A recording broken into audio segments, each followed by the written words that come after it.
What is up, everybody, and welcome to a brand new live stream. Today, once again, we are testing out everything. We're testing out the camera, we're testing out the freaking whatever this might be, the screen capture, and then we added an extra thing, a little hand cam, just if there is anything that we need to test out or zoom in on. So, still testing everything out, making sure that everything is working properly, trying to make sure that the cameras, the volume, everything is working. So if you guys are rewatching this or you come in and the volume's all messed up, just let me know. This is going to be something that we are constantly working on fixing and getting good. So when people are actually coming in and watching it live, it is a really well-oiled machine. But this week we had a lot, or we really have not that much to talk about this week, just because we are officially starting to taper for the Mount Sparta 24-hour race that is coming up this weekend. If you haven't watched any of the videos, we are going into, hold on, let's pull this up, Mount Sparta 24-hour race. So this weekend we are going to be running this Mount Sparta 24-hour race. It is in Pittsfield, Vermont, and we're basically just going to be going up and down the same mountain for 24 hours. Let's go into their website. I think they actually have a pretty good breakdown of what this race is going to be. Where did that go? Hold on. Let's see if we can find it. Oh, I guess it's right here. So, here's the course. It is 1.6 miles back and forth. So we end up getting about 970 feet of elevation gain, and then we're just going straight back down. So it's basically at this venue where they hold, functions and weddings and everything like that. And at the foot of the actual one of the barns is a trail that goes up this freaking mountain, and that's exactly where we're going to be. It's unsupported, so there's not going to be anybody actually like with food or water or anything there. Just the race coordinators, and that's basically it. So I'm going to be jam packing my van full with a bunch of ice water, tailwind, a bunch of food, whatever I may need for 24 hours, and then pretty much just going to be going up and down, up and down. Self-supported, like I said, and man, actually, I should have probably been doing a little bit more preparation when I'm thinking about it. I should have probably been already prepared and had my packing list prepared already, but I'm definitely going to be taking the next 48 hours to get a good shopping list of everything that I need, because I need not just food, but really good food that's easy on the stomach that I could be eating for 24 hours. I'm probably not going to be taking in actual meals or a lot of meals, but what I will be doing is a lot of tailwind.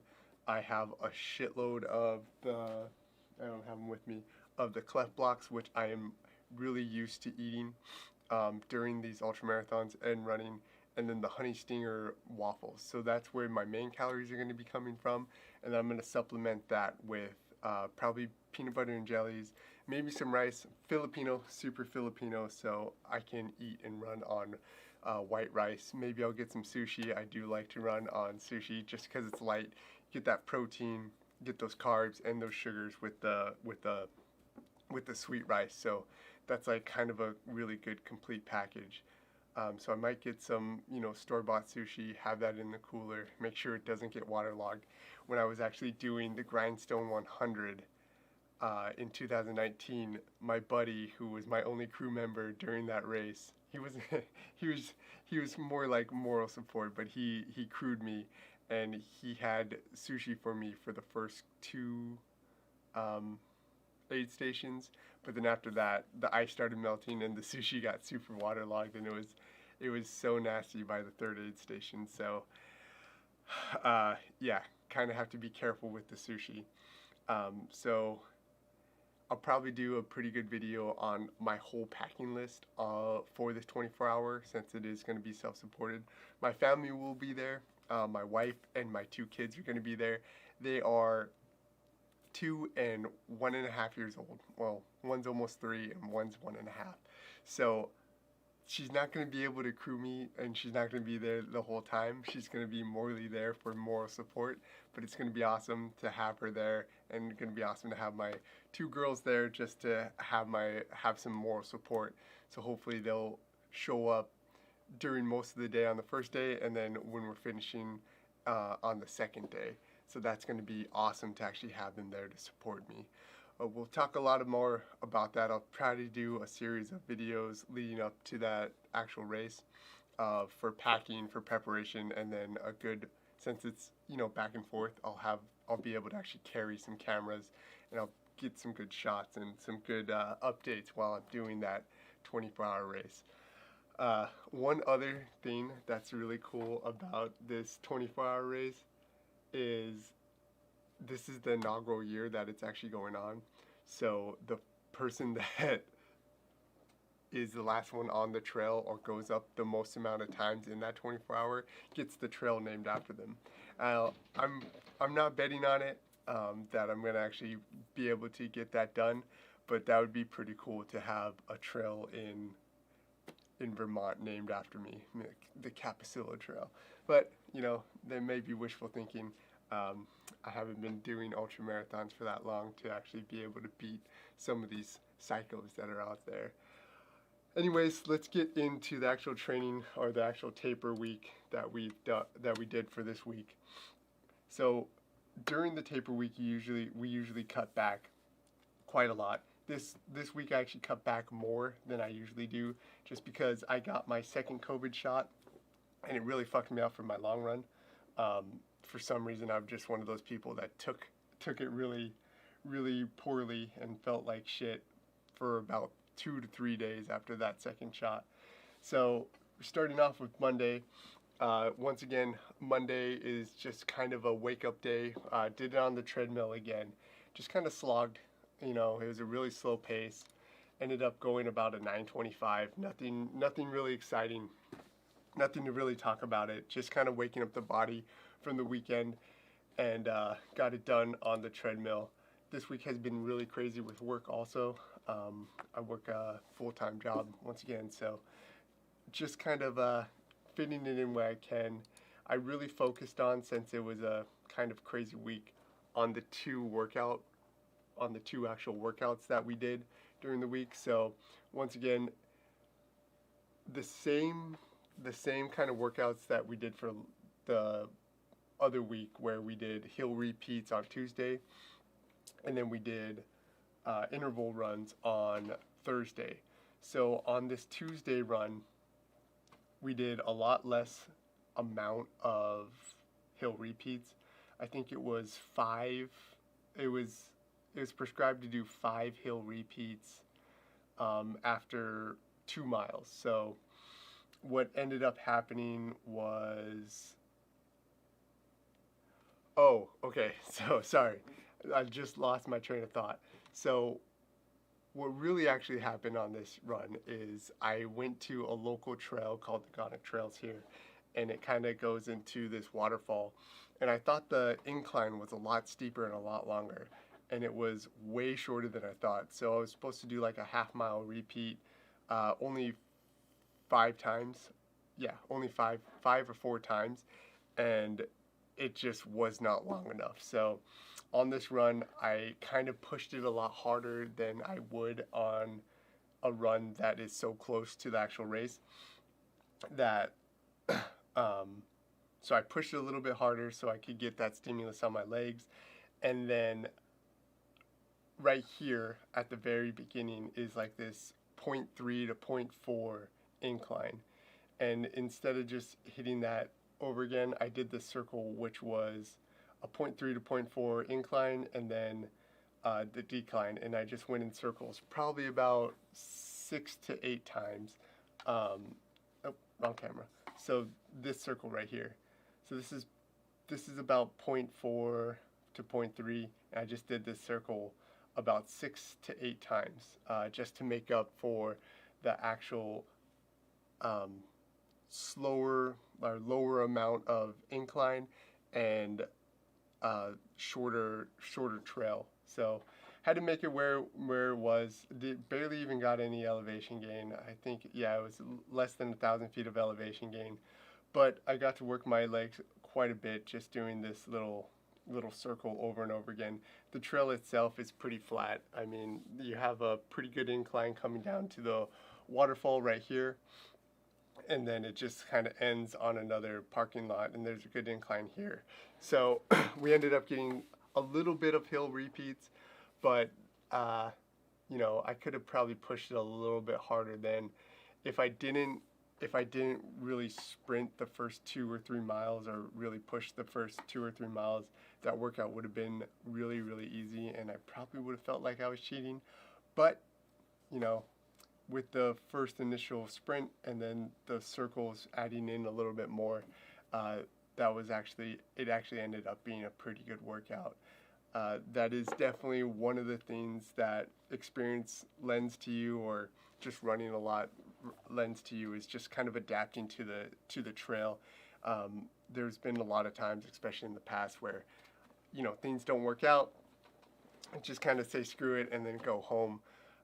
So now I've just kind of been adapting to the trail and making sure that I get the work in.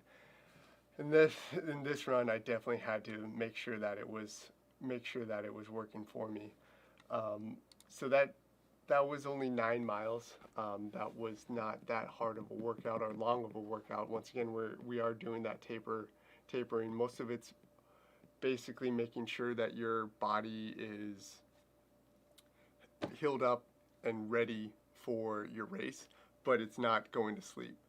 I did make that mistake probably on that first 50-miler that I did, where I stopped running for like a week or two before, and it just took so long for my body to wake up. So make sure, or I would strongly recommend, that you keep moving and keep running during the 2 weeks leading up to your actual race, just because your body can shut down so quickly. So for Wednesday, we went back onto the treadmill. I really wanted to focus on recovering on that, so kept it nice and easy, just a nice easy 5 mile on this. Went a little bit faster, just like a 9-minute mile pace, and then hit some weights. I've been really focusing on doing a little bit more weight work, especially for my upper body, my back, and my legs, just because, well, I mean, I just pretty much explained my whole body. But I've been really focusing on adding weights into my regimen, just because it really helps. That strength really helps when you're surging up mountains and you have to stabilize your body. A little bit of muscle mass will really help your running form and stay strong and straight up these mountains.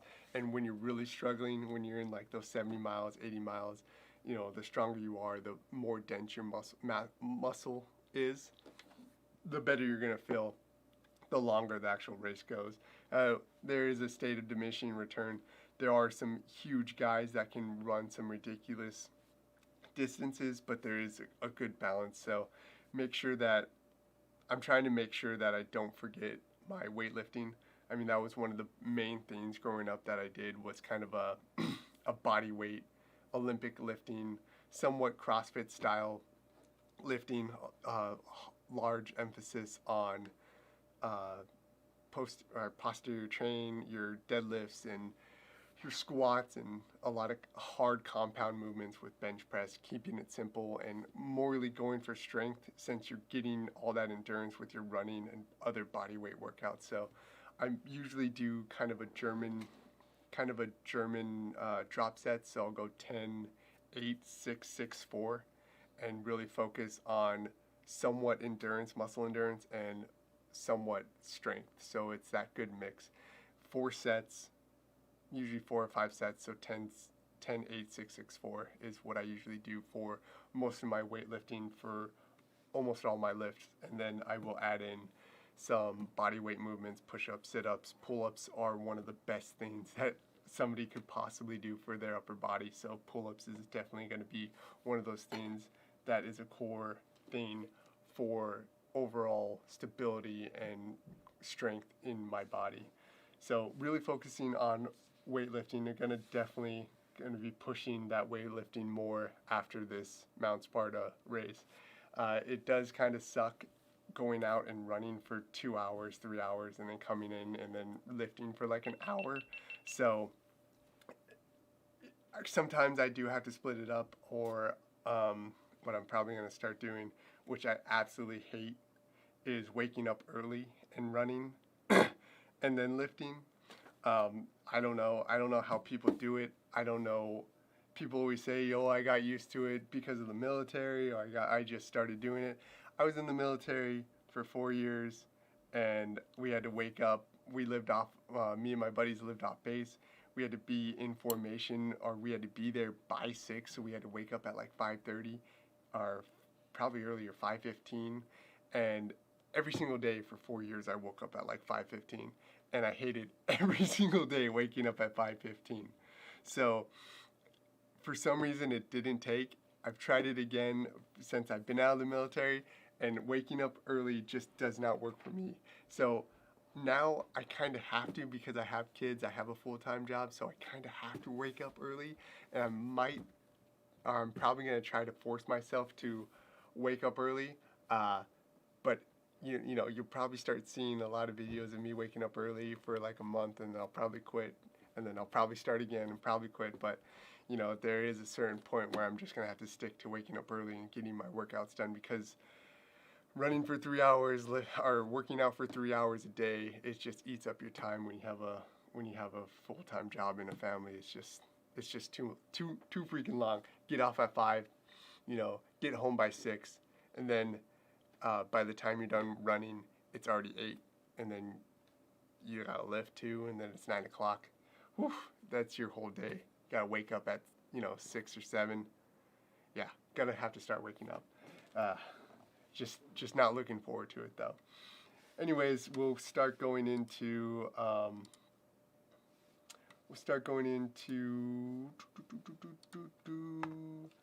back over here, where we went into Thursday. Now Thursday was a harder workout day. So what I really wanted to get into was, since I've been doing so much hill workouts and hill repeats, a lot of mountain repeats and everything like that, it's been mostly focused on strength. So on these intervals, I was really pushing my pace as best as I could. I mean, I'm not that fast of a runner anyways. So I wanted to make sure that I was kind of pushing and getting that cadence up so I could work on that speed. It was a 9-mile run, and then in the end half is when we started doing the intervals. So where is it? I think after the 5 miles is when we actually really started doing the intervals. And this was more of a fartlek interval. So what the fartlek was looking like was we were doing 1 minute on. So after the 5 miles, we went 1 minute on, 1 minute rest. 2 minutes on, 2 minutes rest. 3 minutes on, 3 minutes rest. And then we did 2 to 3 sets of that.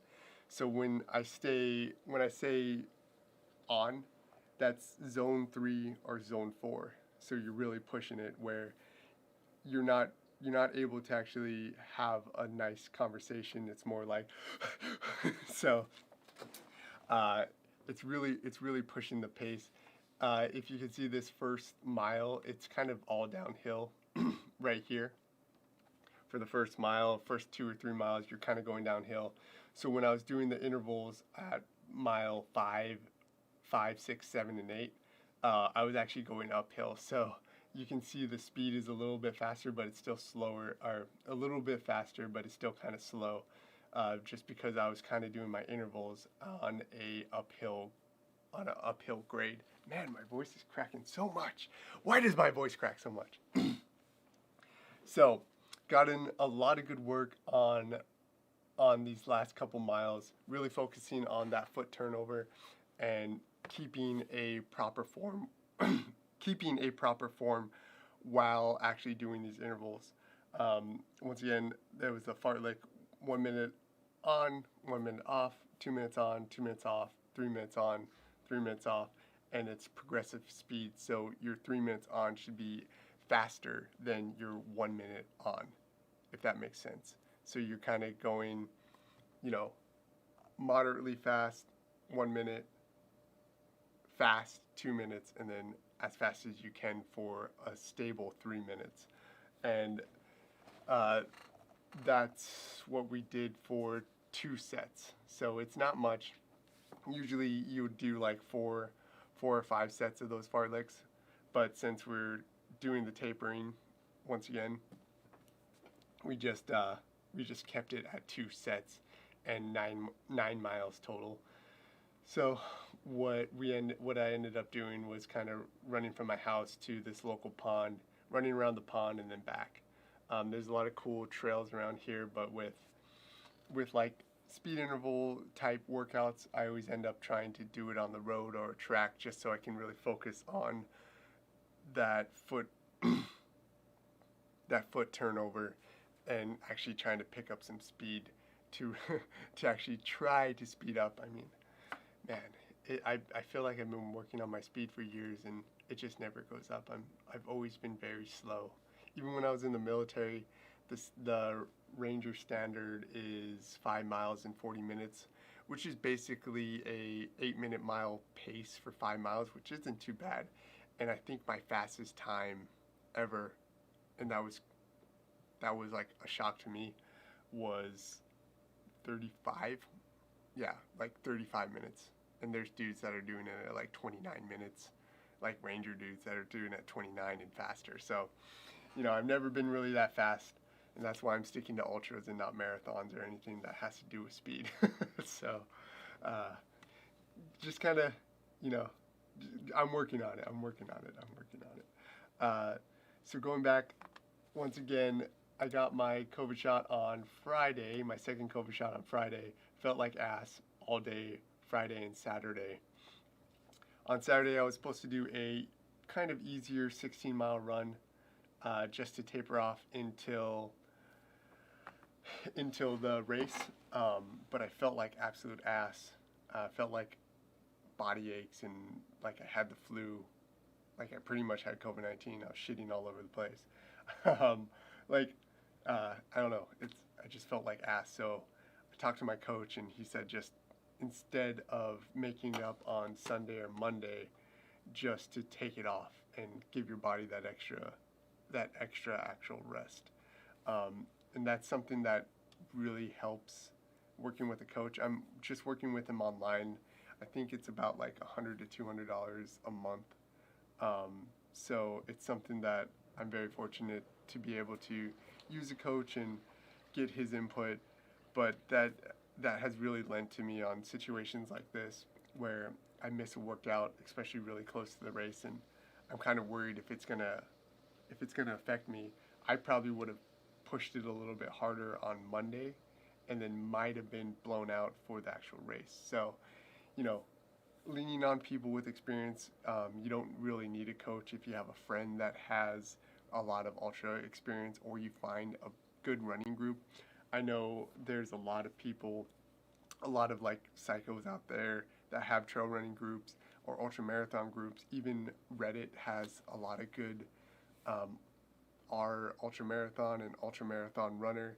They have these forums that you can ask questions and everything like that. So if you don't know, which I definitely don't know a lot about, you know, running, or I'm still learning about running, don't be afraid to ask these questions. You know, in 2019, I did a lot of stupid training and a lot of stupid makeup runs that just ended up hurting me so bad. So I'm really leaning on the experience of others to try to get better at this ultra marathon thing.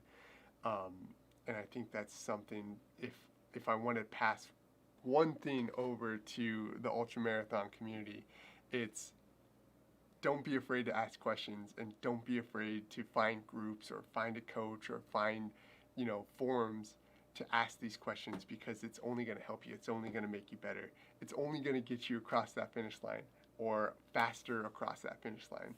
So make sure you ask questions because it's really gonna help. Just to finish off the week, ended up doing like a quick 5 miler on the treadmill again. Did a lot of treadmill running this week, just for the easy runs. I usually really freaking hate doing that, but just how work was, I kind of had to. So got the movement in, got the sweat going, and got that work in.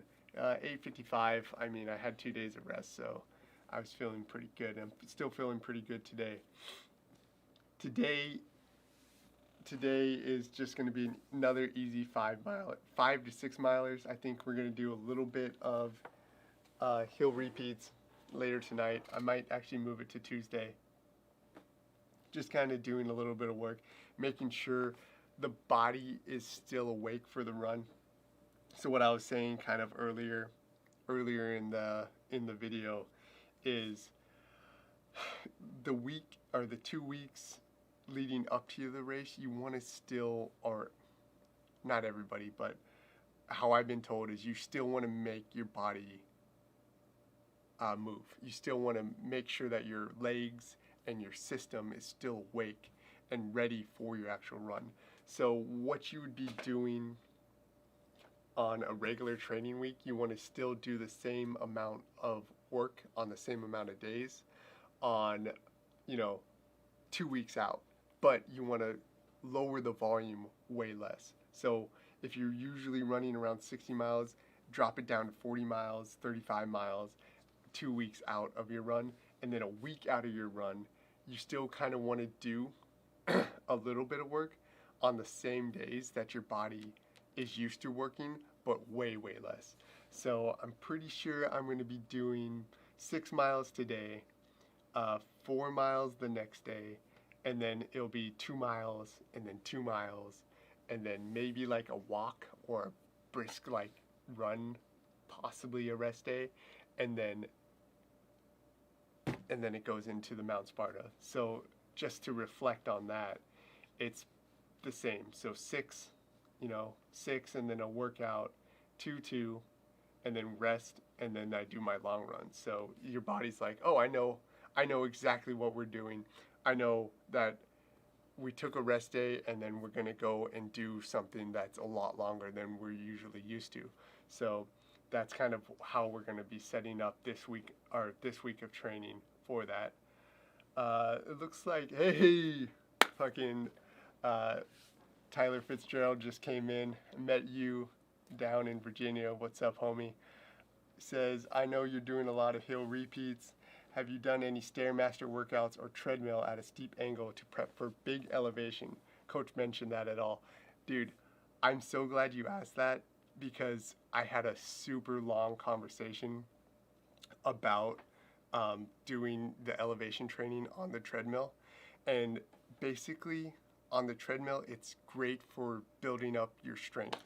So no less, like if you have nothing left or any other options, it's going to help you build up your strength. But the one thing about treadmills is you don't get that downward stimulus of running downhill. And I'm sure you've watched a couple of my other videos about that downward stimulus. That's what absolutely. And I know you're running the Grindstone 100 this year. We talked about that. The Grindstone 100, what killed me was that downhill running. If you think about it, you're braking your body, you're bracing your body on one leg, and your entire leg is bracing, and all your body's weight is going onto your leg. So you need to train your body for that downhill stimulus. So when I'm doing the hill repeats on like a trail or a road, you surge up, zone 3, whatever, and then when you go down, you immediately do strides down. So you get all that stimulus, and you get all those stabilizers in your legs, all your joints get all that pounding, all your muscles get all that pounding, so it builds them from going up and going down. So that's like the big thing. If you can, always try to do your hill repeats on the road or on a trail, because there's so much technique that you just lose out on the trail.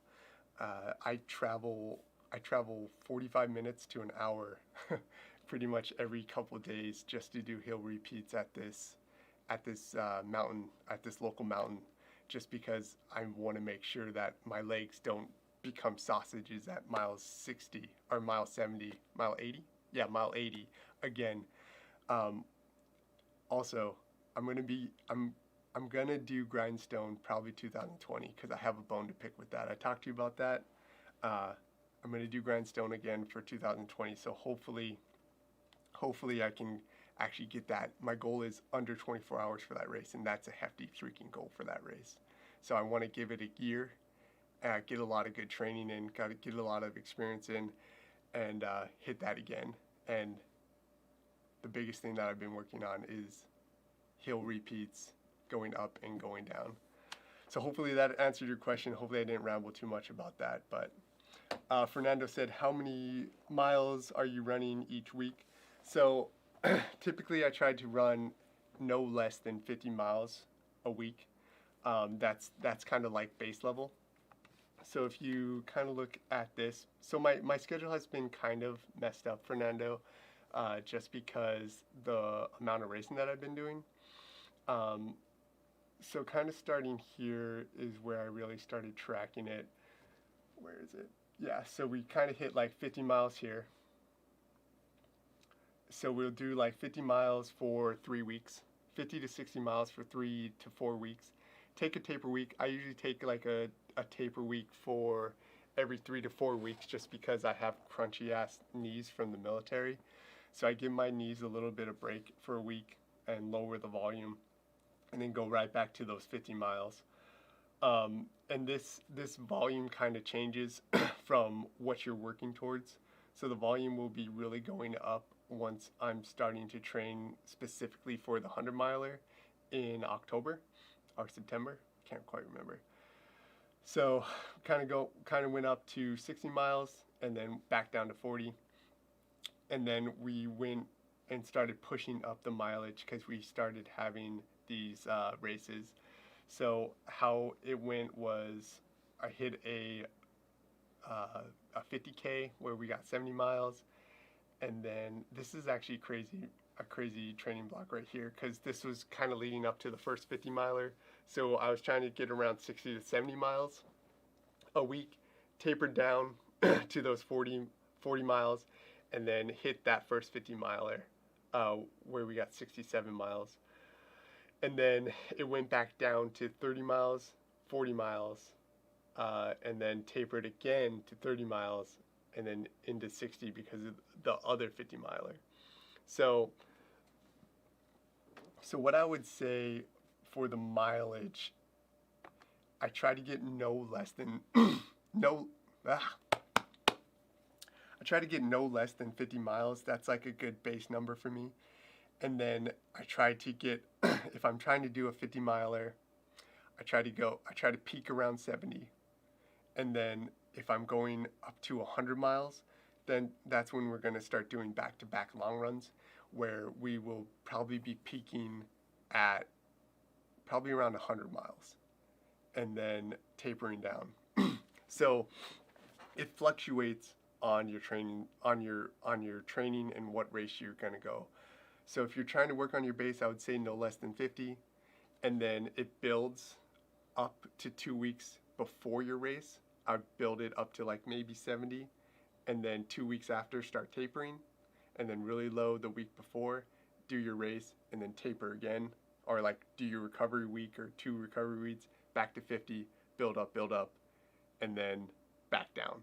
So it's kind of like building to what your peak race is and then going back down.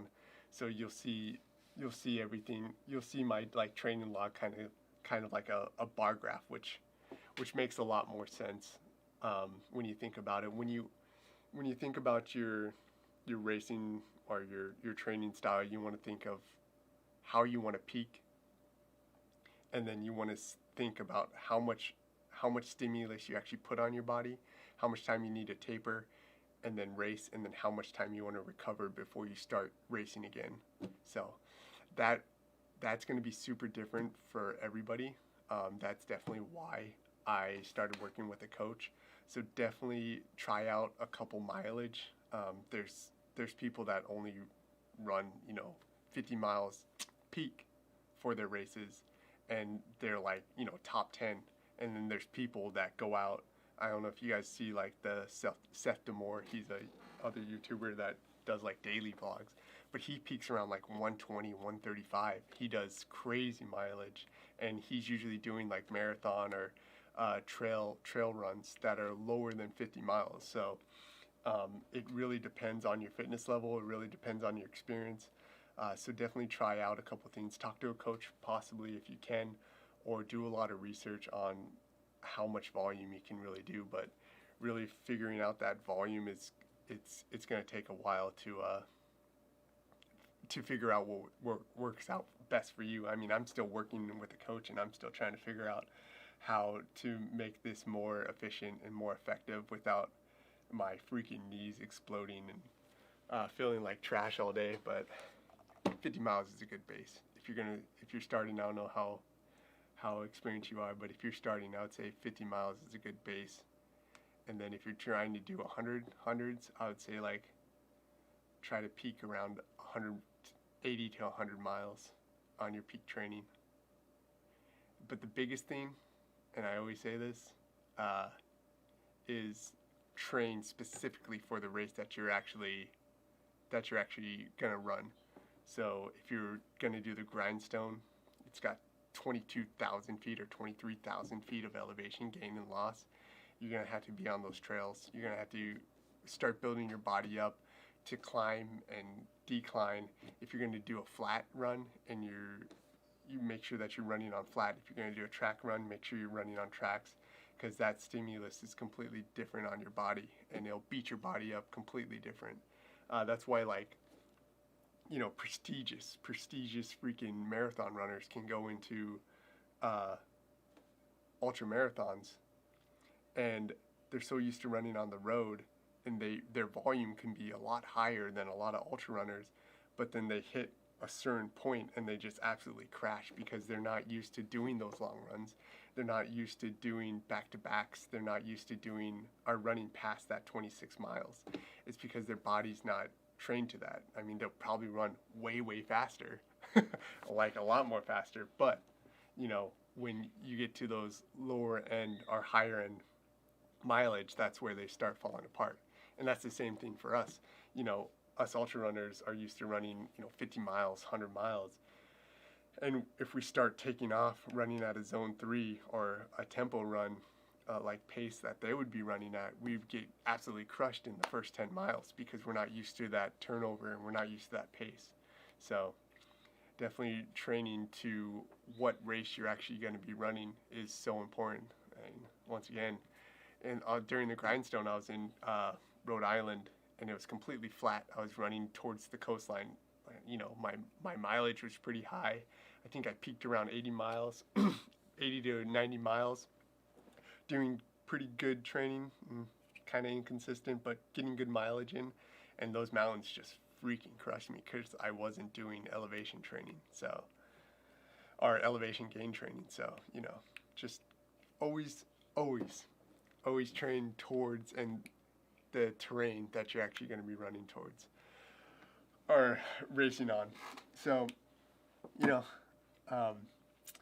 kind of wraps up last week. That wraps up what we're going to be doing for the rest of this week.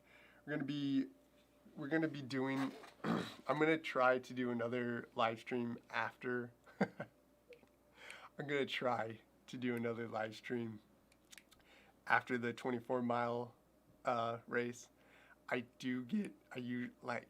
After the grindstone, I had a fever. I was pretty fucked up. I was sore, chafed, my booty. Oh, dude, Fitzgerald, chafing. It's bad there. So make sure you're using that booty cream. You're using those nut butter and shit, because I was chafed to all hell.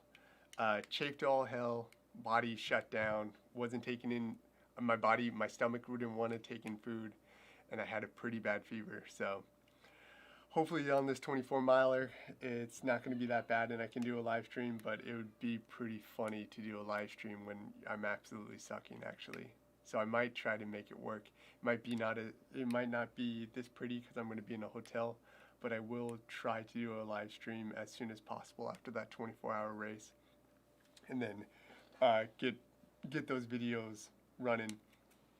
Now, once again, thank you guys for 2 sticks of Body Glide.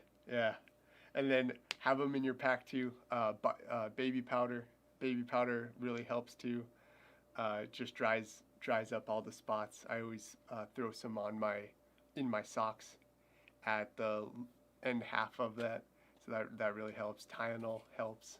CBD helps after the race to actually get some sleep, just because your endorphins are so high and jacked up. It's hard to go to sleep and stay asleep. I don't know what state you live in or if you guys are proponents of CBD, but CBD really helps me sleep and actually recover.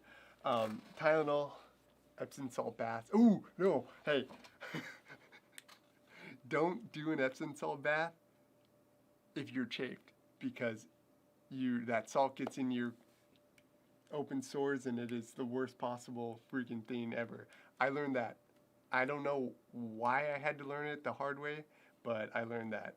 Do not do that. It is not good. Yeah. So we got a couple more races coming this year. Once again, we got a 100-miler. We got a 100-miler in September or October. I might be doing an ultra-length Spartan race. I'll probably do another 100-miler probably in between this October, but there is a couple winter ultra marathons that I am looking at, and then 2020 we're gonna really start ramping it up. I'm gonna start hitting I'll probably try to do 2 or 3 100-milers, 2 50-milers, and maybe a 100K for 2022. So make sure that you like, follow, comment, whatever you guys need to do. This is just beginning. You know, we're gonna be carving our way into ultra marathon. Gonna start doing a lot more videos when I have some more time. Get some good shoe reviews in. If you guys want to see an actual shoe review right now, these are the patented dad shoes of 2020. This is the Croc. If you want to put it in all-wheel drive, you just put this baby back and you're good to go. But I got these specifically to make my wife mad. So if you guys are married or you have a girlfriend and you want to piss them off, just buy a pair of Crocs. Not good for running, but Crocs are good. We got a lot more videos coming in. You know, thanks for you guys for stopping by, asking questions. You know, hopefully this Monday live stream can become a thing where we can actually hang out, chill out, ask some questions, you know, talk some shit. And if you guys have any feedback, if you guys have any, Fernando, hell yeah, all-wheel drive. If it's rainy out, you got to make sure you don't slip out of those puppies. You know, hopefully we can make this like a good thing where we can all come together and just talk some shit, have a couple laughs. But thanks for stopping by. Enjoy your guys' weekly run. If you guys have a race coming in, let me know what race you guys got going on. I'd love to support you guys out there. Love to support you in the comments, whatever it may be. Just drop whatever race you're doing. Stop by, say hello on our next live stream. Good seeing you guys. See you in the next one.